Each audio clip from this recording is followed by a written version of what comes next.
پاکستان کو یہ جو عزت، یہ مقام، جو مرتبہ ملا ہے، اس کو قائم رکھنے کی اللہ تعالیٰ ایک پاکستان کو ایک موقع دے.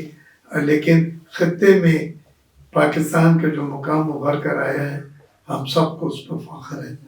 قوم مبارکباد پیش کرتی ہے ہمارے لیڈروں کو جن کے میں نے نام لیے، اور باقی پوری قوم کو، کابینہ کو، وزیر خزانہ کو، سب نے مل کے اس میں جان لڑا کے ایک کردار ادا کیا ہے.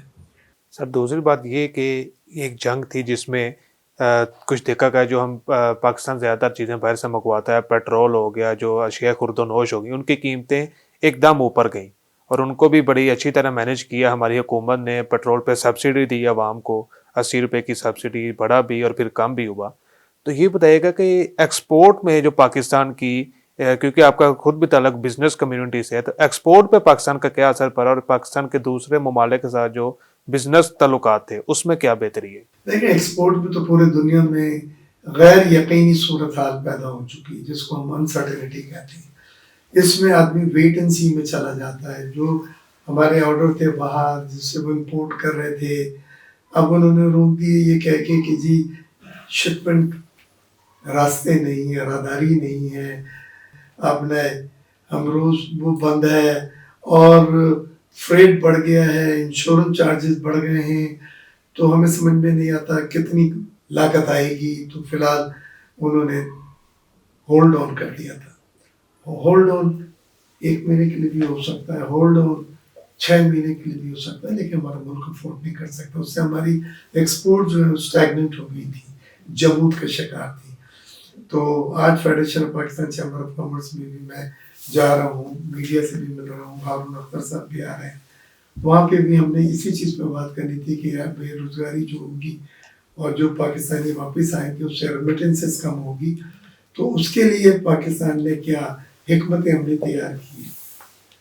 تو انشاءاللہ اب جو صورتحال ہے وہ مثبت نظر آ رہی ہے، چیزیں بہتری کی طرف جائیں گی، اور انشاءاللہ جیسی چیزیں نارملائز ہوں گی ہمارے ایکسپورٹ کے آرڈر بھی دوبارہ میں ملیں گے، اور پاکستان کی جو انڈسٹری ہے وہ اتنی باصلاحیت اور باصلاحیت ہے کہ انشاءاللہ ہم ان کو ایگزیکیوٹ کر کے وقت کے اوپر ملک پہ اپنے جو ریزروز ہیں، جو سب سے ضروری چیز ہے، کیونکہ ابھی آپ نے دیکھا کہ 4.3 ارب ڈالر یو ای کے پے کر رہے ہیں حکومت، اور 1.3 جو ہے ڈالر بانڈ ہمارے تھے انٹرسٹ کے ساتھ 2026 کے جو میچور ہونے تھے ان کی پیمنٹ کرنی ہے.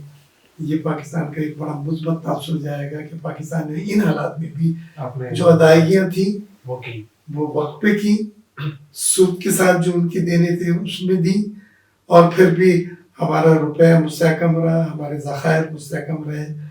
اور یہ میں سمجھتا ہوں بڑی بات ہے ہماری معاشی مینیجرز کے لیے کہ انہوں نے somehow مینیج کریں.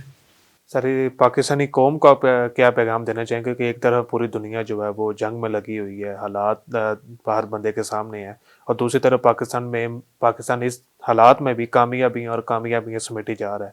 یقیناً ہماری سفارتکاری میں جو ہماری کامیابیاں ہیں، ہماری جو اکانومی بہتر ہو رہی ہے، جو ہر چیز عوام کو ریلیف دینے کے لیے پی ایم صاحب اور ان کی ساری ٹیم لگی ہوئی ہے. تو اس کے اوپر آپ قوم کو کیا پیغام دینا چاہیں گے اس مشکل حالات میں؟ دیکھیں، اپنے پالیسی میکر پر ٹرسٹ کریں، اعتبار کریں. ہماری جو وزیر اعظم صاحب، نائب وزیر اعظم، وزیر خارجہ، وزیر خزانہ، چیف آرمی کے جو فیلڈ مارشل ہیں، انہوں نے ہر موقع پہ پاکستان کو وہ عزت، وہ منصب دلایا ہے جو ہمارا حق ہے، جو ہمارا منصب ہے. ہمیں پالیسی میکرز پہ اعتبار کریں.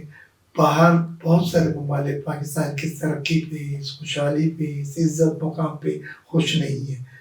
وہ ہماری لوگوں کے ذریعے کوشش کر رہے ہیں، بلوچستان کے ذریعے یا افغانستان کے ذریعے، کہ ملک میں انریسٹ پیدا کریں، اور اس سے ہمارے جو ہے ملک میں امن کی اور دہشت گردی کی صورتحال جو ہے وہ مزید خراب ہو. لیکن یہ ہم پر ہے کہ ہم سیاسی استحکام ملک میں پیدا کر کے ان سب چیزوں پہ قابو پا سکتے ہیں. میں سمجھتا ہوں اس وقت ہمیں جو پولیٹیکل مفادات ہیں اس کے اوپر قومی مفادات کو لے کے جانا ہوگا. ملک کے قومی مفادات مقدم ہیں، اس کے لیے ہم سب ہر طرح کی چیزیں ہمیں جو ہے اس کو سیکریفائی کر دینا چاہیے، چاہے وہ سیاسی مفادات ہوں، چاہے وہ ذاتی مفادات ہوں. قومی مفادات سب سے افضل ہیں، اور ہمیں ملک میں اس وقت ایک استحکام پیدا کر کے دکھانا ہے، سیاسی انتشار نہیں. اگر کوئی جماعت سیاسی انتشار کا راستہ اختیار کرتی ہے، میں سمجھتا ہوں پاکستان کی خیر خواہ نہیں. لہذا میسج میرا یہی ہے کہ اس وقت سیاستیں ہوتی رہیں گی، ایک دوسرے کی ٹانگیں کھینچتے رہیں گے، زندگی پڑے گی، لیکن یہ موقع ہے پاکستان کو مستحکم کرنے کا، باہر ایک میسج دینے کا کہ سب پرچم کے تحت ہم سب ایک ہیں. پاکستان زندہ باد. بالکل، پاکستان زندہ باد. بہت شکریہ سر آپ کے بات کا.